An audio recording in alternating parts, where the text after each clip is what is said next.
Assalamu alaikum warahmatullahi wabarakatuh. Bwana asifiwe na ahimidiwe. Kwa wale wanafuse ambao ni wazoefu, huwa makala yanavyoenda, mara nyingi makala yangu yanakuwa interconnected, kwamba mada ninayoongelea leo utakuta nishaigusia kipindi cha nyuma kwenye baadhi ya mada, kwa hiyo inakuwa ni kama muendelezo.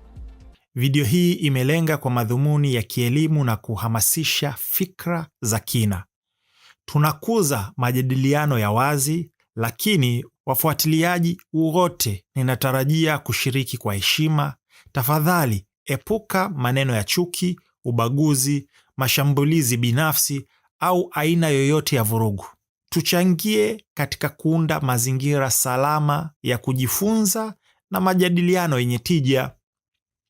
Disclaimer: this video is intended for educational purpose and to encourage critical thinking. We promote open discussions, but all viewers are expected to engage respectfully. Please avoid hate speech, discrimination, personal attacks, or any form of violence. Let's create a safe space for learning and constructive dialogue. Episode iliyoisha niliongelea kwamba katika watu ambao naofia sana ni watu ambao wafata mkumbo, hawana uwezo wa kutafakari wenyewe. So ni rahisi sana kupelekeshwa na kufanya vitu ambavyo vina madhara. Then baada ya tukio kufanyika na lengo kufikiwa na wahusika, mtu unakuja unashtukia alafu unaanza kujuta. Ila by then inakuwa majuto mjukuu, the damage is already done, madhara yameshafanyika.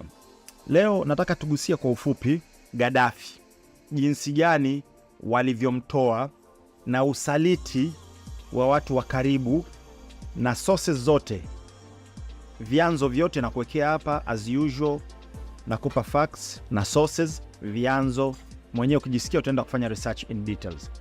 Aliyekuwa mkuu wa intelijensia ya Ufaransa DGSE kwa miaka 26, Jean-François L'Huillier, ni sio Mfaransa kwa hiyo sijui kama nimeitamka vizuri, anasema kwenye kitabu chake The Tripoli Man, Memoirs of a Secret Agent, mtu wa Tripoli, kumbukumbu za jasusi.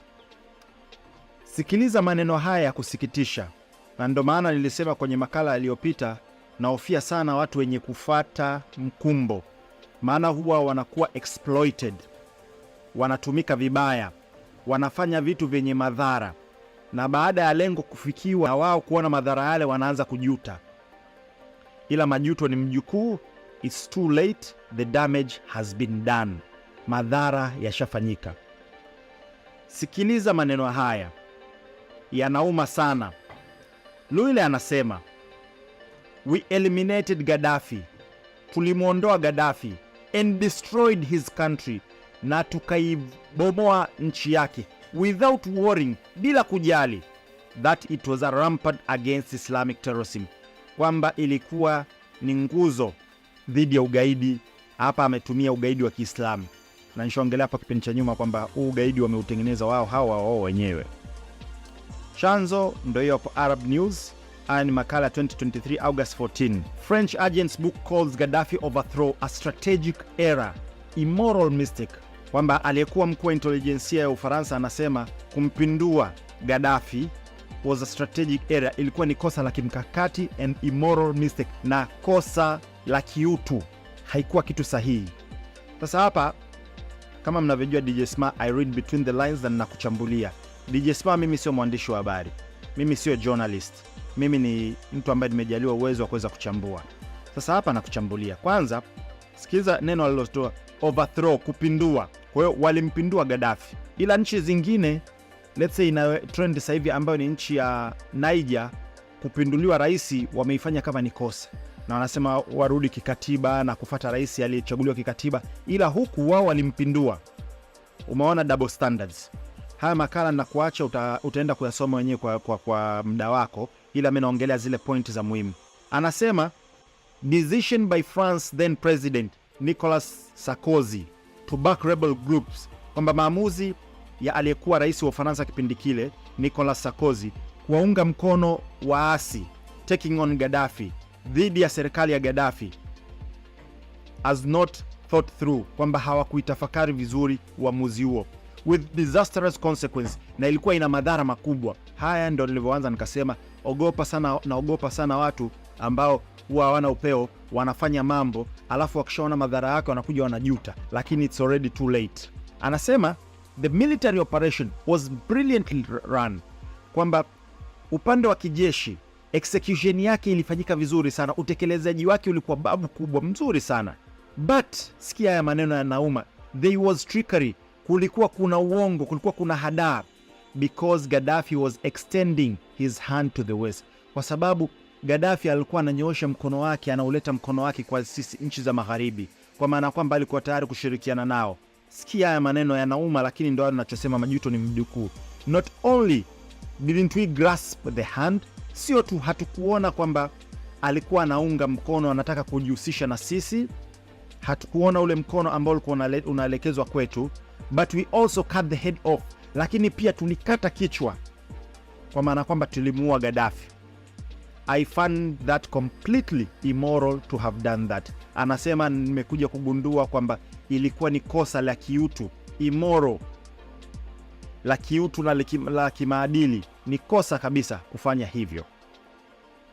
Anasema we eliminated Gaddafi, tulimuua Gaddafi, and destroyed his country, na tukaibomoa nchi yake, without warring, bila kujali. It was a rampant against Islamic terrorism. The consequence of this disastrous expedition were not foreseen. It was incomprehensible that Sarkozy wanted his scalp. Anasema kwamba hatukuifikiria kwa undani kwamba madhara yake ni nini. Tutakapomtoa Gaddafi madhara yake ni nini? Tutakapomtoa Saddam madhara yake ni nini? Angalia Iraq kabla ya kuwa na walichokiita wao uhuru, Operation Freedom, ya kumwondoa Saddam, na sasa hivi angalia hali ikoje. Angalia Gaddafi, angalia Afghanistan. Alafu sikiza ya maneno, it was incomprehensible. Nilikuwa nashindwa kuelewa that Sarkozy wanted his scalp, kwamba Sarkozy alitaka kichwa cha Gaddafi. Sasa hapa kidogo nimesema scalp. Scalp ni eneo la juu la kichwa hili, baina ya utosi mpaka hapa juu. Nimetafsiri kichwa.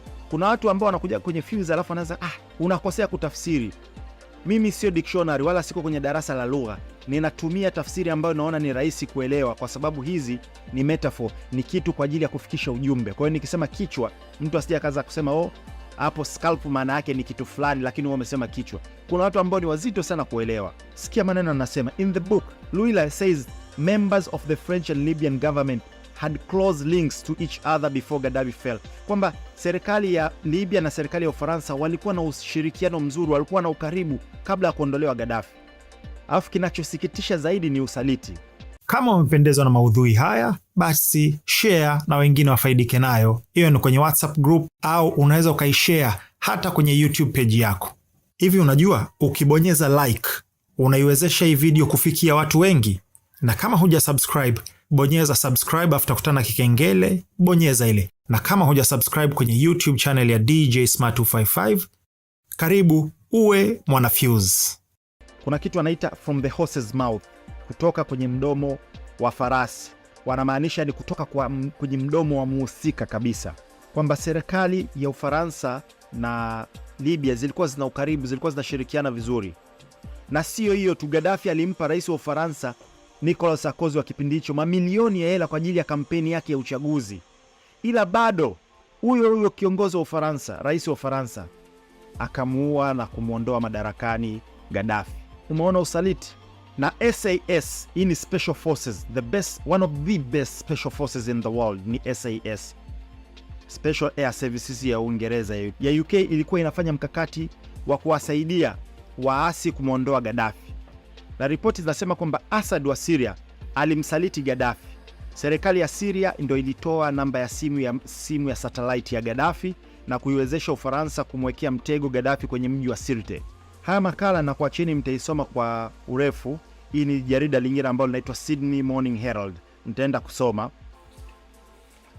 Huu ni mfano mwingine wa divide and conquer, kwamba watawanye watu, wafarakanishe watu, unawatafuna mmoja baada ya mmoja.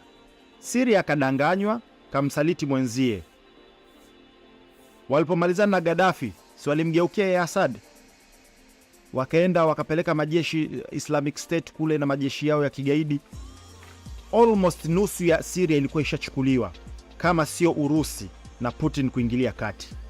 Mpaka sasa hivi Syria kwanza imeshateketea, imevurugika, yani zaidi haifai tena. Na hapa utaona umoja wa watu, umoja wa Afrika, la sivyo kutakuwa tunafarakanishwa, tunatafunwa mmoja baada ya mmoja. Waswahili wanakuambia ukiona mwenzio ananyolewa, malizia kwenye comment section. Wahenga wanasema kikulacho kinguoni mwako. Na hii ndo hali ya Waafrika, tunamalizana wenyewe kwa wenyewe kwa ajili ya maslahi ya wakoloni. Na msishangae ECOWAS. Hapa siti neno na kuachia mwenyewe, angalia, soma, alafu utafikia tamati mwenyewe ya kuona hali ya Waafrika kwa miaka mingapi ambavyo tumekuwa tunatumiwa kwa ajili ya kumalizana wenyewe kwa wenyewe.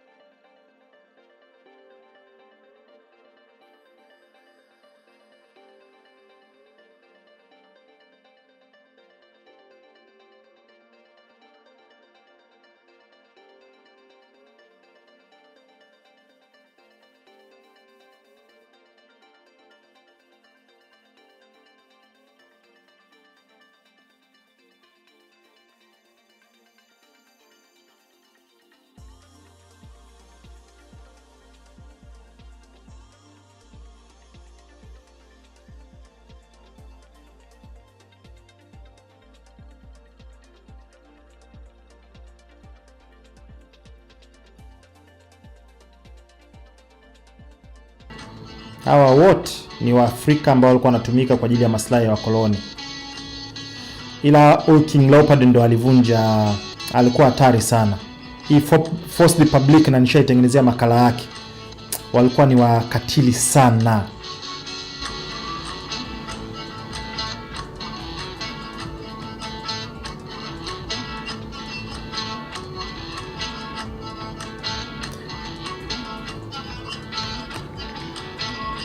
Kwa miaka mingi sana hivi vitu vimekuwa vinafanyika Afrika. Na hapa anaelezea walienda kumrubuni waziri wa mambo ya nje wa Gaddafi ili amgeuke Gaddafi. Kumbe tayari Waingereza walikuwa washamgeuza kwa snitch wao dhidi ya bosi wake Gaddafi. Anaelezea kwamba alienda Tunisia Machi 2011 kwa ajili ya kumgeuza Musa Kosa. Huyu Musa Kosa ndo alikuwa waziri wa mambo ya nje, to defect ili amsaliti Gaddafi, only to discover, baada ya kufika akaja kugundua kwamba London MI6 tayari the British walikuwa shamgeuza.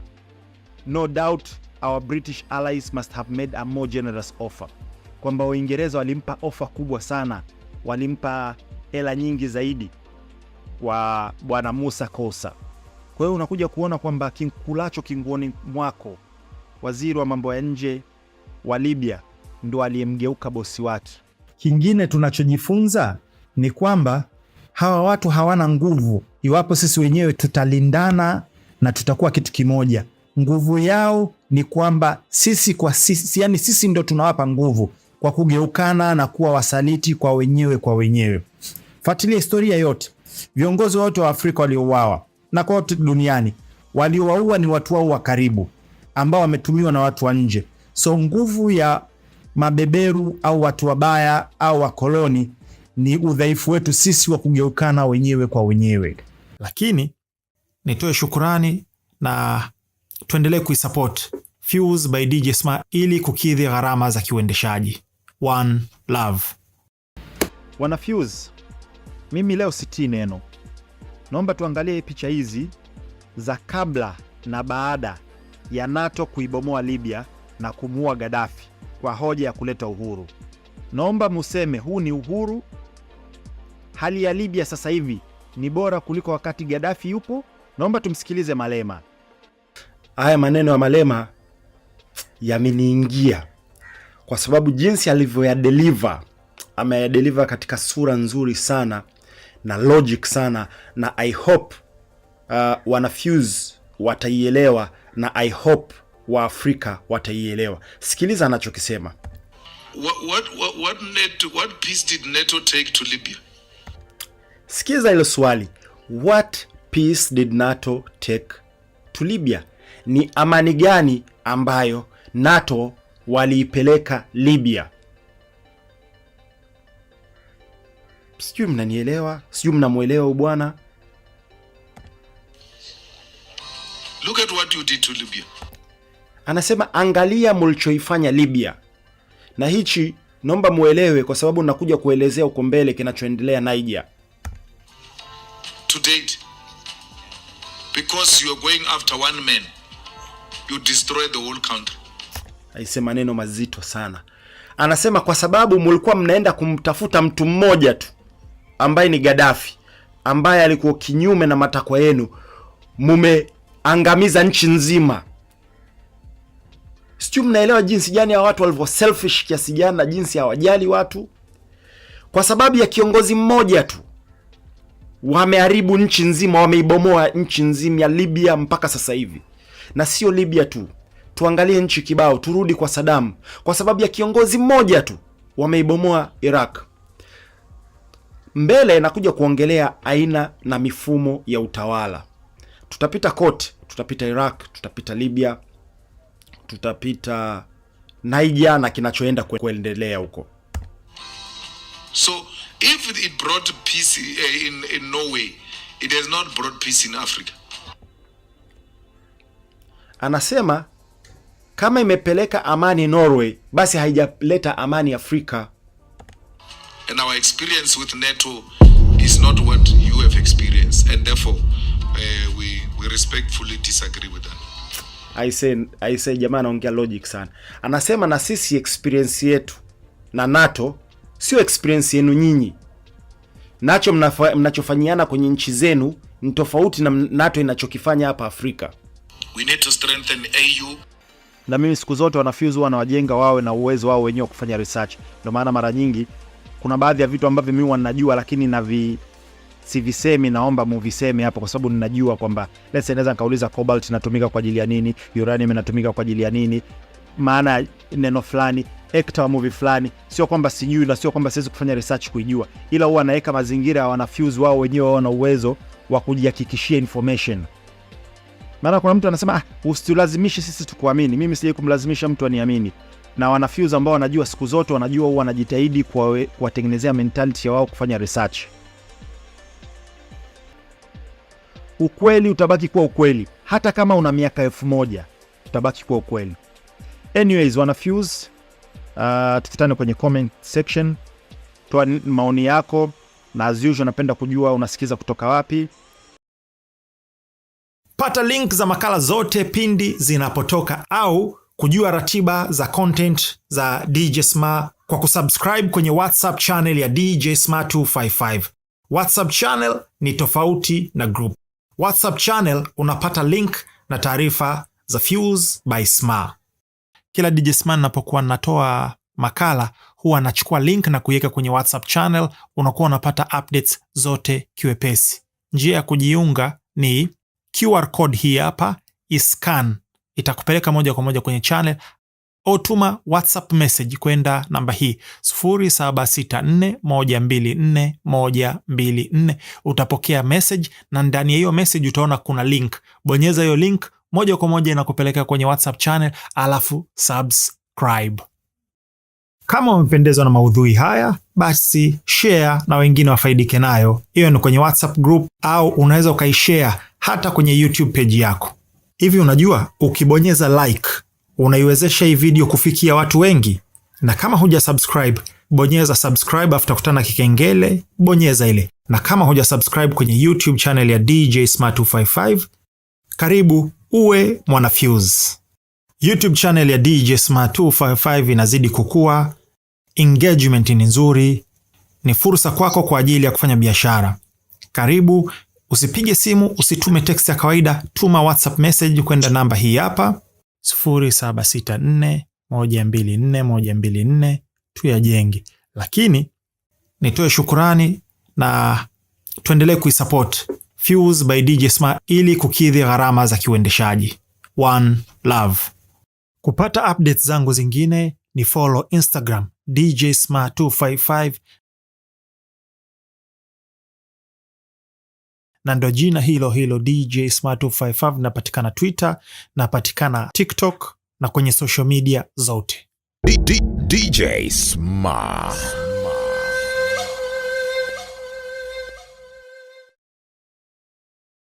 Kama nilivyosema mwanzo, video hii ni kwa ajili ya elimu na majadiliano ya kifikira. Tafadhali shiriki kwa heshima. Hakuna chuki, ubaguzi au vurugu. One love.